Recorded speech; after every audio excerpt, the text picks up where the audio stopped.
I've worked as a marine mechanic for over a decade fixing boats up and down the coast. Most jobs are routine.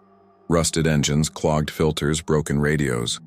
But nothing prepared me for the Aurora drift. It was found abandoned, drifting miles, off the coast. No distress calls, no records, just floating in the fog like a grave marker at sea. The Coast Guard towed it in, but no one wanted to step on board. Some of the older fishermen muttered about bad luck, about how the sea always takes what it's owed. I should have listened. My boss sent me in alone. "Check the engine," he said. "See if it's seaworthy." I climbed aboard just as the sun was setting, the deck creaking under my boots. That's when I noticed the footprints, a single trail of wet, bare feet leading from the railing to the cabin, but nowhere else. No sign of struggle, no blood, just footprints that seemed to appear from the water itself. My stomach twisted, but I shook it off and made my way below deck. The engine room was too quiet. Usually even a dead engine makes some noise. Pipes creak, water drips. But here, nothing. It felt like the entire ship was holding its breath. I flicked on my flashlight. The beam wavered, struggling against the darkness. The walls were damp. Not from condensation, but something thicker. Something that smelled like seawater and rotting flesh.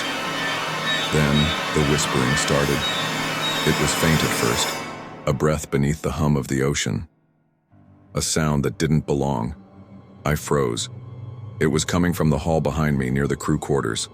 Low, raspy, wrong. I turned slowly, my flashlight shaking. The hall was empty, but the whispers grew louder. Words I couldn't understand. Wet, slapping footsteps echoed through the corridor. Coming closer, I backed away, gripping my wrench like it could protect me. My foot hit something. A boot. Not mine. Someone else's, half submerged in a puddle of black water that hadn't been there before. The smell of salt and decay burned my nostrils, and then I saw it.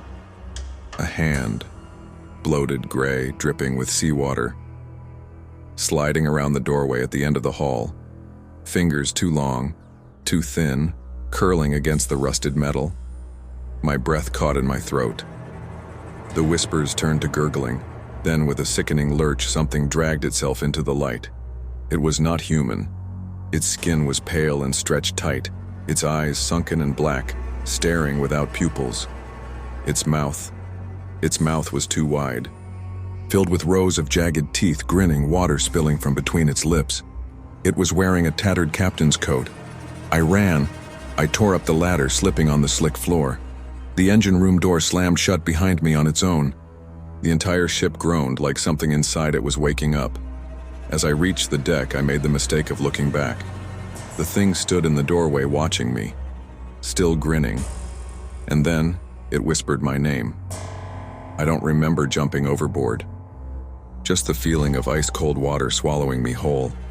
I swam for my life, not stopping until my hands hit the dock. I never looked back. The next morning, the Aurora drift was gone. The Coast Guard swore they'd tied it down, but somehow in the dead of night it slipped away. They never found it again. But sometimes, when the fog rolls in thick over the water, fishermen report seeing a lone boat drifting just beyond the waves. And if you listen closely, beneath the crash of the tide, you'll hear it, a voice whispering from the mist, calling for someone new. The end.